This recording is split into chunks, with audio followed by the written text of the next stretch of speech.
Bonjour à toutes et à tous, j'espère que vous allez bien et bienvenue aujourd'hui dans l'analyse de Solana. Si jamais le travail qu'on fournit sur cette chaîne vous l'aimez, n'hésitez pas à mettre un petit j'aime sur la vidéo et à partager celle-ci. Et pour finir, n'hésitez pas aussi également à nous suivre sur les différents réseaux sociaux. Ceci étant dit, donc aujourd'hui je vous propose d'analyser Solana. Donc Solana qui s'est fait un peu parler d'elle dernièrement, notamment par les meme-coins, parce que la chaîne, la blockchain Solana est particulièrement utilisée pardon, dans la réalisation de meme-coins, notamment le meme-coin de Donald Trump hein, qui s'est fait sur la blockchain Solana.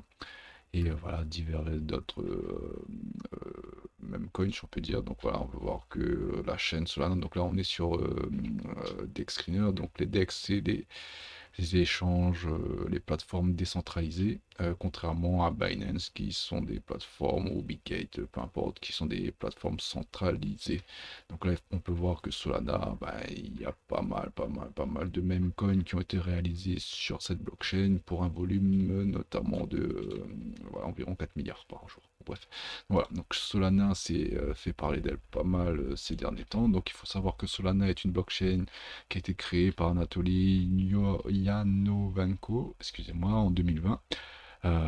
Donc son but, comme la plupart des nouvelles blockchains, c'est de concurrencer Bitcoin et Ethereum, notamment dans les frais de transaction, donc avoir le moins de frais de transaction possible. Donc les frais de transaction Solana sont extrêmement faibles, contrairement à Ethereum ou à Bitcoin, et aussi rapides.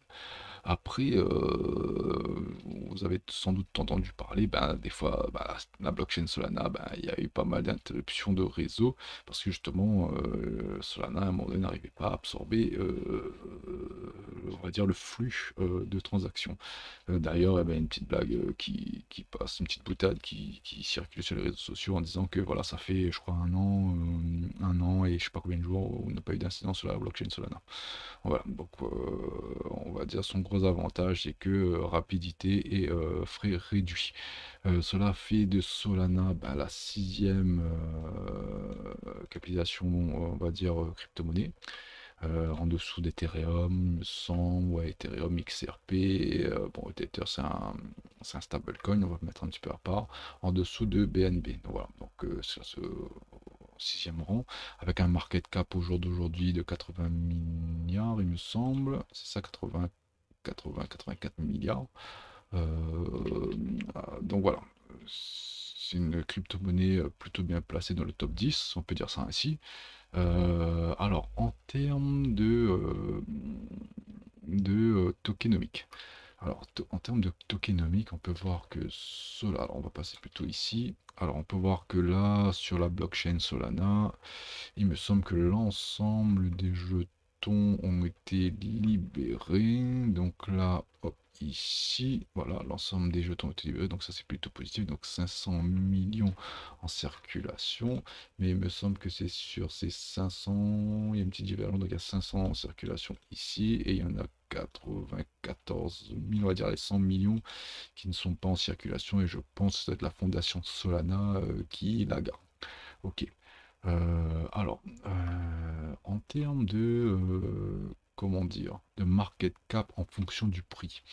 Alors, on peut voir que là, ben, vu que la blockchain Solana a pas beaucoup d'inflation, donc il y a un nombre de jetons relativement faible et qui ne croît plus, vu que l'ensemble des releases ont été faits en 2021. Donc là, on avait un gros release de tokens ici, mais ce qui n'a pas empêché Solana de performer en 2021. Donc là, le gros release est fait, il y a eu un peu d'inflation, et au jour d'aujourd'hui, logiquement, cette inflation est beaucoup moindre. Donc ça, c'est plutôt visible. Donc ça veut dire que pour faire un nouvel ATH, ben, on n'a pas besoin d'augmenter le market cap de manière conséquente. Alors, est-ce que la blockchain Solana rapporte de l'argent dans la mesure où, alors si on regarde la TVL, donc la TVL c'est, si on peut dire ça ainsi, l'utilisation de la blockchain, donc là on peut voir que la TVL elle explose à la hausse, hein. Et par ailleurs, quand la TVL explose, donc plus la chaîne Solana est utilisée, plus son prix augmente, hein, ce qui est logique. Donc plus ça rapporte en fait, plus elle est utilisée, plus ça rapporte de fric par rapport aux frais. Donc ça c'est très positif et du coup ça implique que Solana a des revenus quand même assez corrects. Donc là on peut voir que Solana ça génère quand même 2 milliards par an, hein, 2,5 milliards par an et 91 millions par mois. Donc c'est très très bien. Donc c'est un token extrêmement viable. Son seul défaut, si on peut dire, c'est que des fois, ben, voilà, la blockchain est interrompue. Et ça, je pense que l'équipe de Solana a travaillé dessus pour que ça n'arrive plus. Ok, ceci étant dit, maintenant, à quel prix on peut acheter Solana, à quel prix on peut espérer avoir Solana dans le futur, et surtout, qu'est-ce qui fait qu'il pourrait pousser le prix de Solana plus haut que les 171 aujourd'hui. Donc là, on a eu un ATH à 295, qu'est-ce qui pourrait pousser Solana beaucoup plus haut que ça? Alors, dans un premier temps, Solana a un trust, hein, de Grayscale. Donc là, c'est un fonds, on va dire, institutionnel. Donc voilà, il y a un trust. Donc ça, c'est hyper positif. Deuxièmement, Solana, bah, en fait, fait l'objet d'un dépôt. Alors, il me semble que la SEC a accepté le dépôt de Solana de ces trois hedge funds, je peux dire ça comme ça. Donc là, il y a un dossier en cours pour un ETF sur Solana, donc ça c'est hyper positif. Après, ce que j'aimerais voir, c'est en fait voir BlackRock aussi se positionner, qui est le plus grand fonds d'investissement dans le monde. Donc voilà, ça c'est hyper positif. Donc ETF, donc Trust. Et puis surtout, voilà, en fait, là, si on regarde l'impression de stablecoin depuis le début d'année, ici, voilà, enfin voilà, l'impression depuis qu'on a cassé ce plus haut de mars 2022, ici, depuis mars 2024, l'impression de stablecoin cesse d'augmenter. Après, par exemple, si on compare au cycle précédent, donc là, on est passé de 5 à 120, 130, pardon, donc là ça fait 125 milliards grosso modo. Et là aujourd'hui, si on prend à partir d'ici, on passe de 134 à on va dire 200 000, donc ça fait 60 millions. Donc là pour moi il y a encore de l'argent qui risque de rentrer ici. Voilà, donc après il faudrait peut-être que le contexte macroéconomique s'améliore un petit peu, notamment les baisses d'intérêt aux États-Unis. Ceci étant dit, donc voilà, donc impression monétaire, trust, ETF font que il y a on va dire, une grosse rentrée de liquidité qui est à prévoir dans l'avenir sur Solana. De plus, si on a un ETF, si on a un trust, donc forcément il y a des retails aussi qui vont s'y intéresser et ça fait que le prix de Solana pour moi devrait pousser un peu plus haut que les prix qu'on a au jour d'aujourd'hui. Ceci étant dit, à quel prix acheter Solana et surtout quel type de rendement pouvons-nous espérer sur Solana? Alors Solana, là on est sur un graphique mensuel, donc là on peut voir que Solana depuis octobre 2023, par exemple si on compare Solana et le Bitcoin, que le Bitcoin c'est quand même celui qui drive le marché. Donc là, si on compare avec, allez, on va prendre celui-là avec une nouvelle échelle de prix. Ici, donc juste le temps que ça charge. Hop, hop, hop.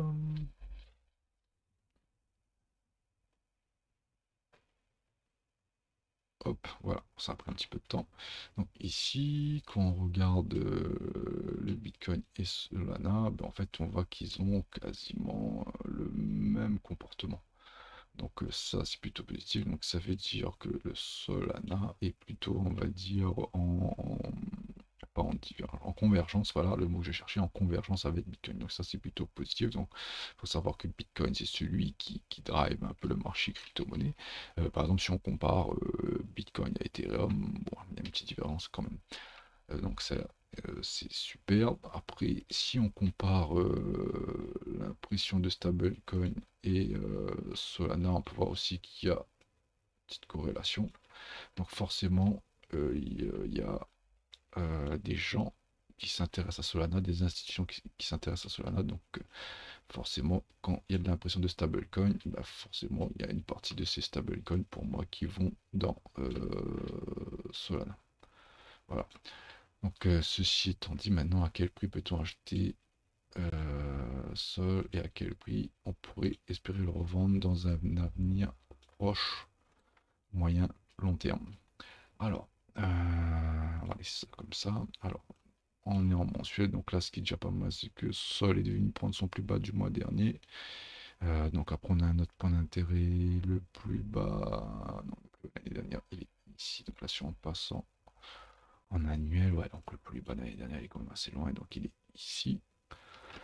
On va le mettre quand même, mais ça m'étonnerait qu'on revienne reprendre ce niveau, mais on va le noter quand même parce que un plus bas annuel, euh, pour moi, c'est un point d'intérêt.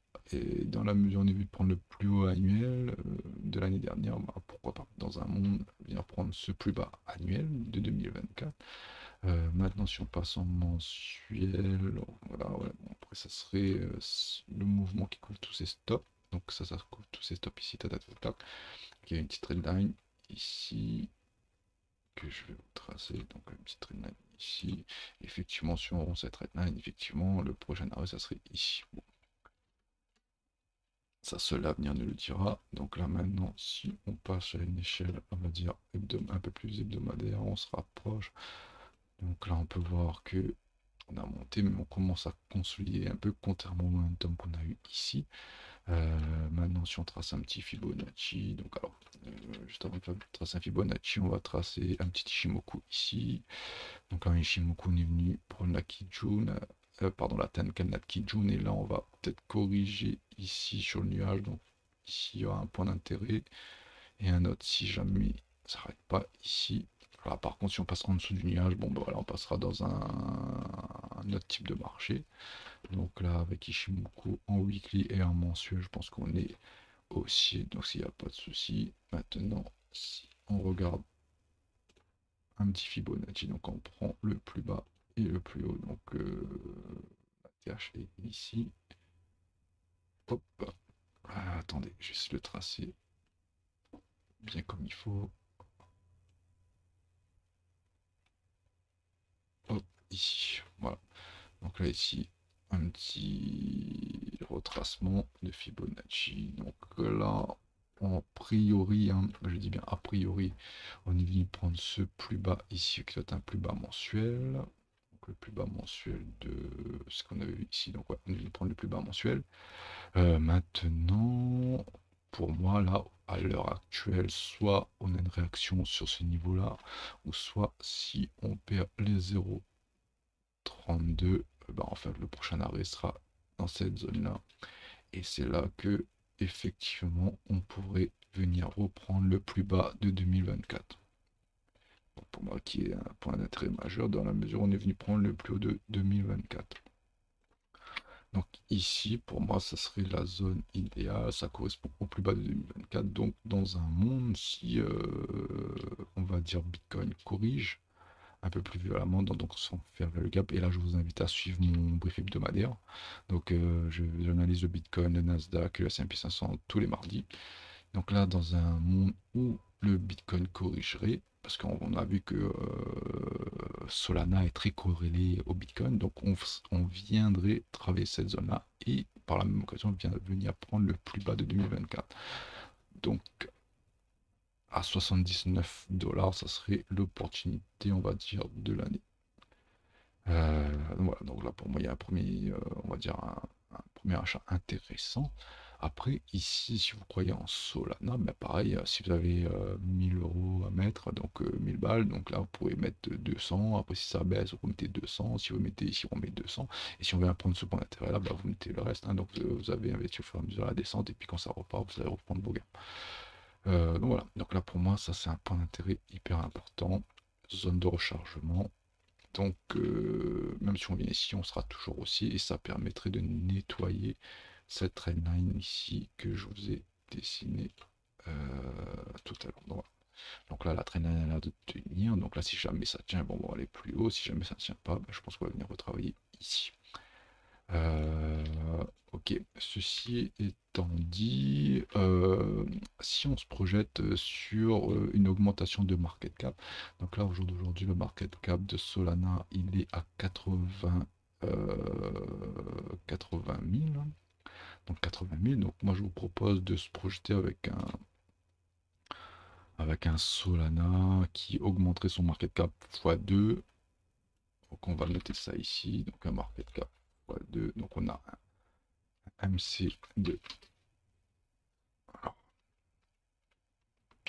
MC de 80 milliards. Donc là, si jamais on fait MC x2, quel prix on aura? Donc là, on sort la calculatrice. Donc on a dit x2. Alors x2, alors juste pour faire une petite comparaison, si on compare le market cap de Solana et de Ethereum, il me semble que Ethereum c'est 300 milliards, il me semble. Alors Ethereum c'est ça, aux alentours de 300 milliards et Bitcoin aux alentours de 2000 milliards. Donc là, si on prend, alors je vais gommer tout ça, hop, ici. Alors si on prend 315 et on fait diviser, donc le market cap d'Ethereum divisé par le market cap de Solana, on serait sur un x4. Donc voilà. Donc moi je pense qu'on va aller au moins chercher ça si il y a un énorme, si voilà, il y a une continuité avec les ETF, etc.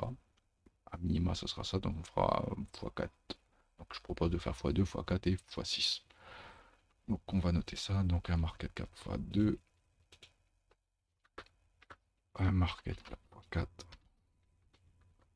et un market cap x6. Et si jamais ça devient délirant, bon, on verra quel type d'objectif mathématique on pourrait avoir. Donc là, si on fait un market cap x2, donc là on fait 80 milliards x4 divisé par le nombre de tokens en circulation. Donc il me semble que c'est 500 millions, il me semble. Donc ça change. Il me semble que c'est 500 millions. Hop, hop, hop. Ouais, 500 millions. Et on va mettre 500 millions. Donc on va diviser par 500. Alors 0, 500 millions en milliards. Ça faisait 640. Attendez. On va faire le calcul. Donc 2 divisé par 0,500 millions. Donc ça fait 80. Est-ce que j'ai fait x2? Hop, ici, x2. Bah ouais, si on divise x2 ici, et on va prendre, allez, 0, ça change rien. Voilà, donc là, on a un Solana aux alentours de 327 dollars. Donc on va mettre ça ici. Donc 327 dollars. Donc là, on dépasserait la TH, on fait x2 par rapport à ce qu'on a à l'heure actuelle. Après, si on fait 80 fois 4 divisé par 0 ici, donc ça fait 655 dollars. Si jamais, donc là, quand 655 dollars, on est à peu près au market cap d'Ethereum. Donc voilà, c'est un objectif réaliste. Et si on finit, on fait ça. Enfin, non, c'était x6, excusez-moi. Hop, x6 divisé par. Hop, ici. Donc là, ça fait 900.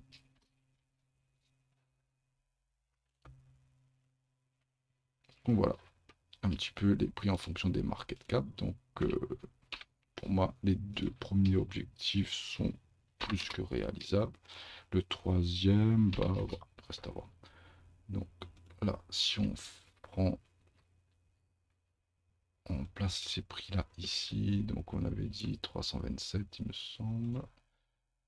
Ici, hop, 325 qui est pas loin, je pense qu'on va y arriver à un moment donné.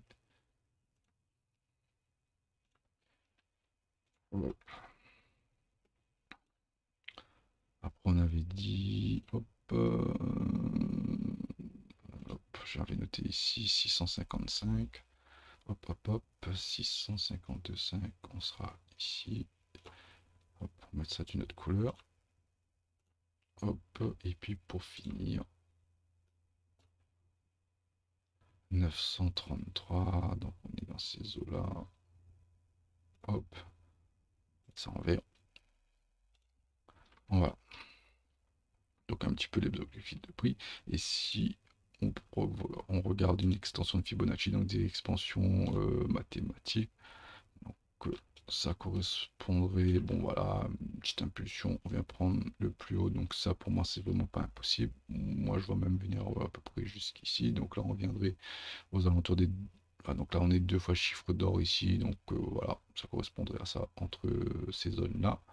Et après, plus haut, ben, là, si on passe en super cycle, par exemple, si on a une super expansion, si voilà, le marché part en bulle, voilà, on viendrait aux alentours du chiffre plus de 3,14 en termes d'extension, donc c'est pas débile. Après, si vraiment le marché part en sucette complet, bon, on pourrait aller aux alentours de 2000 $, mais là encore, on ferait x10 du market cap à l'heure actuelle. Donc après, vous savez, en crypto, rien n'est impossible, même dans les marchés financiers, rien n'est impossible.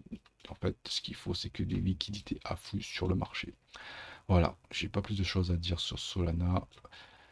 Voilà, donc si la vidéo vous a plu, n'hésitez pas à mettre un petit j'aime et à partager la vidéo. Et moi, je vous dis à la prochaine pour une nouvelle analyse.